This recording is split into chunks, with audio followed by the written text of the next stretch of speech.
ನಮಸ್ತೆ ಸ್ನೇಹಿತರೆ. ಕಳೆದ ವಾರದ ನಮ್ಮ ಡಿಸ್ಕಷನ್ ನ ಮುಂದುವರಿಸ್ತಾ ಈ ದಿನ ಪೊಲೀಸ್ ಅರಾಜಕತೆ ವೈಫಲ್ಯಗಳ ಬಗ್ಗೆ ಮಾತನಾಡೋಣ. ಸ್ನೇಹಿತರೆ, ನಾವೆಲ್ಲರೂ ಒಂದಲ್ಲ ಒಂದು ಬಾರಿ ಪೊಲೀಸ್ ಸ್ಟೇಷನ್ಗೆ ಹೋಗೇ ಇರ್ತೀವಿ. ಅಲ್ಲಿನ ಕೆಟ್ಟ ಅನುಭವಗಳನ್ನ ನೆನಪಿಸ್ಕೊಳ್ಳೋದಕ್ಕೂ ನಾವು ಯಾರು ಇಷ್ಟಪಡೋದಿಲ್ಲ. ವಕೀಲನಾಗಿರೋದ್ರಿಂದ ನಾನು ಸಹಿತ ಪೊಲೀಸ್ ನಿರ್ಲಕ್ಷ್ಯ ಬೇಜವಾಬ್ದಾರಿತನಗಳನ್ನ ಸಾಕಷ್ಟು ನೋಡಿದ್ದೇನೆ. ನನ್ನ ಕ್ಲೈಂಟ್ ಕೇಸ್ಗಳನ್ನ ಇಲ್ಲಿ ಮಾತನಾಡೋದಕ್ಕೆ ಆಗೋದಿಲ್ಲ, ಯಾಕಂದ್ರೆ ಅದು ಪ್ರೊಫೆಷನಲ್ ಎಥಿಕ್ಸ್ ಅಲ್ಲ. ಆದ್ರೆ ನನ್ನದೇ ಸ್ವಂತ ಅನುಭವ ಹೇಳೋದಾದ್ರೆ, 7-8 ವರ್ಷಗಳ ಹಿಂದೆ ನಾನು ಫೈಲ್ ಮಾಡಿದಂತ ಒಂದು ಚೀಟಿಂಗ್ ಕೇಸ್ನಲ್ಲಿ ಇನ್ನೂ ಸಹಿತ ಸರಿಯಾದ ಚಾರ್ಜ್ ಶೀಟ್ ಹಾಕ್ಲಿಕ್ಕೆ ಆಗ್ಲಿಲ್ಲ ನಮ್ಮ ಪ್ರಾಮಾಣಿಕ ಪೊಲೀಸರ ಕೈಯಲ್ಲಿ. ಪೊಲೀಸ್ ಅಂತ ಬಂದಾಗ ನನಗಂತೂ ಇಂಥ ಕೆಟ್ಟ ಅನುಭವಗಳೇ ಹೆಚ್ಚು. ಕೋಪ ಅಂತೂ ಮಿತಿ ಇಲ್ಲದೆ ಬರುತ್ತೆ. ಆದರೆ ಕೋಪದ ಕೈಗೆ ನಮ್ಮ ಬುದ್ಧಿಯನ್ನು ಕೊಟ್ರೆ ನಾವು ಸಮಸ್ಯೆಗಳಿಗೆ ಸರಿಯಾದ ಪರಿಹಾರ ಆಗ್ಲಿ ನ್ಯಾಯ ಆಗ್ಲಿ ಕೊಡೋದಕ್ಕಾಗೋದಿಲ್ಲ. ಸೊ ಪೊಲೀಸ್ ಅರಾಜಕತೆ ಅನ್ನೋ ತರದಲ್ಲಿ ಏಕಮುಖವಾಗಿ ಮಾತನಾಡದೆ ಪೊಲೀಸ್ ವೈಫಲ್ಯಕ್ಕೆ ಕಾರಣಗಳು ಏನು ಅಂತ ನಮ್ಮ ಕಡೆಗಿನ ಕಷ್ಟಗಳು ಮತ್ತು ಪೊಲೀಸ್ ಕಡೆಗಿನ ಅಸಹಾಯಕತೆ ಬಗ್ಗೆ ಒಂದಿಷ್ಟು ನೋಡೋಣ. ಸ್ನೇಹಿತರೆ, ಜೀವನದಲ್ಲಿ ನಾವೆಲ್ಲರೂ ಒಂದಲ್ಲ ಒಂದು ಬಾರಿ ಪೊಲೀಸ್ ಸ್ಟೇಷನ್ ಮೆಟ್ಲು ಹತ್ತಲೇಬೇಕಾಗಿ ಬರುತ್ತೆ. ಅದು ದೂರು ಕೊಡೋದಕ್ಕಾಗಿರ್ಬೋದು, ನಮ್ಮ ಮೇಲಿನ ಆಪಾದನೆಯ ಸ್ಪಷ್ಟೀಕರಣೆಗೆ ಆಗಿರ್ಬೋದು, ಒಂದು ಚಿಕ್ಕ ಮೊಬೈಲ್ ಕಳ್ಕೊಂಡ್ರೆ NCR ಪಡೆಯೋದ್ರಿಂದ ಹಿಡಿದು ಕೊಲೆ, ದರೋಡೆ, ಆಕ್ಸಿಡೆಂಟ್ ರೀತಿಯ ಪ್ರಕರಣಗಳ ದೂರು ಮತ್ತು ಆರೋಪಗಳ ಸಲುವಾಗಿ ಪೊಲೀಸ್ ಸ್ಟೇಷನ್ಗೆ ಹೋಗ್ಲೇಬೇಕಾಗಿ ಬರುತ್ತೆ. ಅಲ್ಲಿನ ಲಂಚಾವತಾರ, ಕರ್ತವ್ಯ ಭ್ರಷ್ಟತೆ ಬಗ್ಗೆ ಮಾತನಾಡ್ಬೇಕಂದ್ರೆ ದಿನಗಳೇ ಬೇಕು. ಇಲ್ಲಿ ಎಲ್ಲರಿಗೂ ಅದ್ರ ಬಗ್ಗೆ ಒಂದಲ್ಲ ಒಂದು ರೀತಿಯಲ್ಲಿ ಒಂದಲ್ಲ ಒಂದು ಬಾರಿ ಅನುಭವ ಆಗೇ ಇರುತ್ತೆ. ಇಲ್ಲಿ ಅವುಗಳ ಬಗ್ಗೆ ವಿಸ್ತೃತ ಪ್ರಸ್ತಾಪ ಬೇಡ. ಯಾರನ್ನೂ ದೂಷಿಸದೆ ಸಮಸ್ಯೆಗಳು ಮತ್ತು ಅವುಗಳ ಪರಿಹಾರಗಳ ವಿಷಯವಾಗಿ ನೋಡೋಣ. ಎಲ್ಲಾ ಸರ್ಕಾರಿ ಇಲಾಖೆಯಲ್ಲಿ ಇರೋ ತರನೇ ಪೊಲೀಸ್ ಇಲಾಖೆಯಲ್ಲೂ ಸಹಿತ ಕೆಲವೊಬ್ಬ ದಕ್ಷ ಮತ್ತು ಪ್ರಾಮಾಣಿಕ ಅಧಿಕಾರಿಗಳಿದ್ದಾರೆ. ಅವರಿಂದಲೇ ನಮ್ಮ ವ್ಯವಸ್ಥೆ ಸಹಿತ ಒಂದಿಷ್ಟು ಉಸಿರಾಡ್ತಿದೆ. ಆದ್ರೆ ಅಂತಹ ಪ್ರಾಮಾಣಿಕರು ಸಹಿತ ಇಲ್ಲಿ ಪ್ರಾಮಾಣಿಕವಾಗಿ, ನಿರ್ಭೀತರಾಗಿ, ಪ್ರಜಾ ಸ್ನೇಹಿಗಳಾಗಿ ಕೆಲಸ ಮಾಡಬೇಕಂದ್ರೆ ಆಗ್ತಿಲ್ಲ. ಯಾಕೆ ಅಂತ ಕೆದಕ್ತಾ ಹೋದ್ರೆ ಮತ್ತದೇ ಹೊಲಸು ರಾಜಕೀಯದ ಕಡೆ ನಾವು ಮುಖ ಮಾಡಬೇಕಾಗಿ ಬರುತ್ತೆ. ಪೊಲೀಸರು ಕಾರ್ಯಾಂಗದ ಅಡಿನಲ್ಲಿ ಬರ್ತಾರೆ. ಸ್ಟ್ರಿಕ್ಟ್ಲಿ ಸ್ಪೀಕಿಂಗ್ ಇವ್ರ ಮೇಲೆ ಶಾಸಕರಿಗೆ ಯಾವುದೇ ರೀತಿಯಲ್ಲಿ ಅಧಿಕಾರ ಆಗ್ಲಿ ಪ್ರಭಾವ ಆಗ್ಲಿ ಇರಬಾರ್ದು. ಆದರೂ ಸಹಿತ ಪೊಲೀಸರು ರಾಜಕಾರಣಿಗಳ ಮುಲಾಜಿನ ಮೇರೆಗೆನೆ ಕೆಲಸ ಮಾಡಬೇಕಿದೆ. ಬ್ರಿಟಿಷರು ಪೊಲೀಸರನ್ನ ಯಾವತ್ತೂ ತಮಗಾಗಿ ಮಾತ್ರ ಕಾವಲು ಕಾಯೋ ತರ ಮತ್ತು ತಾವು ಹೇಳಿದಾಗ ಮಾತ್ರ ಬಾಯಿ ತೆರೆಯೋ ತರ ನೋಡ್ಕೊಂಡಿದ್ರು. ಸ್ವಾತಂತ್ರ್ಯ ನಂತರ ಬ್ರಿಟಿಷರ ಜಾಗನ ರಾಜಕಾರಣಿಗಳು ತೆಗೆದುಕೊಂಡ್ರು. ಇಂತಹ ಒಂದು ರಾಜಭೋಗದ ಸವಲತ್ತನ್ನ ಅವ್ರು ಯಾಕೆ ಬಿಟ್ಕೊಡ್ತಾರೆ ಹೇಳಿ? ಟ್ರಾನ್ಸ್ಫರ್, ವರ್ಗಾವಣೆ ಅವ್ರ ಕೈಯಲ್ಲಿರೋ ಬಹುದೊಡ್ಡ ಅಸ್ತ್ರ. ಮತ್ತೆ ನೀಚ ಮಾನಗೇಡಿ ರಾಜಕಾರಣದ ವೈಖರಿಗಳು ಸಹಿತ ಪೊಲೀಸರ ಎದೆಗಾರಿಕೆನ ಕುಗ್ಗಿಸ್ಬಿಡುತ್ತೆ.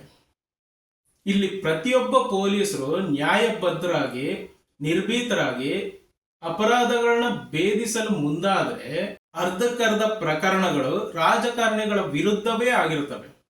ಅವುಗಳನ್ನ ದಕ್ಷತೆಯಿಂದ ತನಿಖೆ ಮಾಡಿ, ತನಿಖಾ ವರದಿ ನ್ಯಾಯಾಲಯಕ್ಕೆ ಒಪ್ಪಿಸಿ, ನ್ಯಾಯಾಲಯಗಳು ಸಹಿತ ನ್ಯಾಯವನ್ನಷ್ಟೇ ಎತ್ತಿ ಹಿಡಿದು ಕಾರ್ಯನಿರ್ವಹಣೆ ಮಾಡಿದ್ರೆ ಇಲ್ಲಿ ಬೆರಳೆಣಿಕೆಯಷ್ಟು ರಾಜಕಾರಣಿಗಳು ಮಾತ್ರನೇ ಜೈಲಿನಿಂದ ಹೊರ ಕಾಣಿಸ್ಕೊಳ್ತಾರೆ.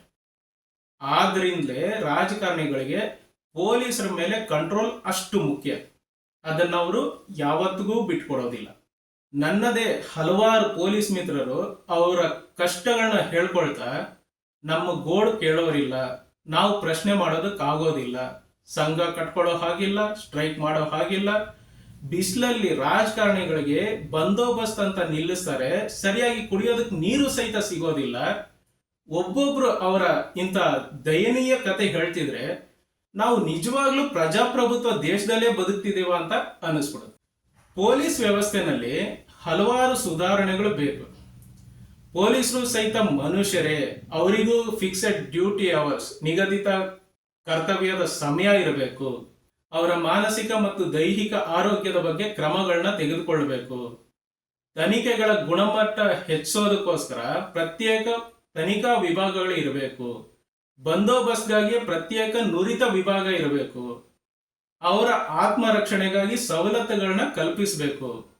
ಎಲ್ಲಕ್ಕಿಂತ ಹೆಚ್ಚಾಗಿ ಅವರನ್ನೂ ಮನುಷ್ಯರು ಅಂತ ಪರಿಗಣಿಸಬೇಕು. ಈ ರೀತಿಯಾಗಿ ಕಾಲಕ್ಕೆ ಬೇಡಿಕೆಗಳು ಕೇಳಿ ಬರ್ತಿದ್ರೂ ಸಹಿತ ವ್ಯವಸ್ಥೆ ಸುಧಾರಿಸೋ ಬದಲು ಇನ್ನೂ ಬಿಗಡಾಯಿಸ್ತಲೇ ಇದೆ. ಯಾಕೆ? ಕಾರಣ ಮತ್ತದೇ ನಮ್ಮ ನಿರ್ಲಕ್ಷ್ಯ, ಬೇಜವಾಬ್ದಾರಿತನ.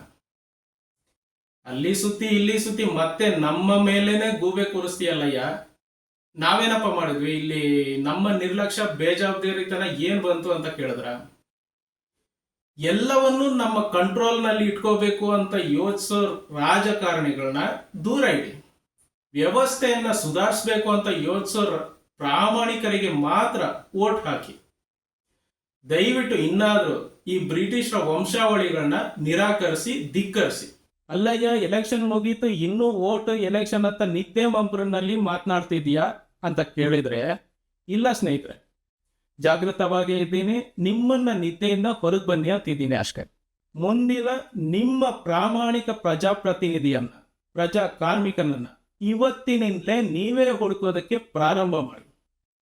ದುಡ್ಡು ಕೊಟ್ಟು ಟಿಕೆಟ್ ತಗೊಂಡು, ದುಡ್ಡು ಹಂಚಿ ಅಣ್ಣಗೆ ಜೈ ಅನ್ನಿಸ್ಕೊಂಡು ಹೆಣ್ಣ ಸೀರೆಗೆ ವೋಟ್ ಹಾಕೋದೇ ಪ್ರಜಾಪ್ರಭುತ್ವ ಅಂತ ನಿಮ್ಮನ್ನ ಮತ್ತು ನಮ್ಮನ್ನ ಜಾತಿ ಮತ್ತು ಧರ್ಮದ ಅಮಲಿನಲ್ಲಿ ಇಟ್ಟಿರೋ ಈಗಿನ ನಾಯಕರನ್ನ ಮರೆತು ನಮ್ಮಲ್ಲಿ ನಮ್ಮವನಾಗಿ, ನಮಗಾಗಿ ಕೆಲಸ ಮಾಡೋ ಪ್ರಾಮಾಣಿಕ ಪ್ರಜಾಪ್ರತಿನಿಧಿಯನ್ನ, ಪ್ರಜಾ ಕಾರ್ಮಿಕನನ್ನ ಇವತ್ತಿನಿಂದಲೇ ನಮ್ಮಲ್ಲಿಯೇ ಹುಡುಕೋಣ.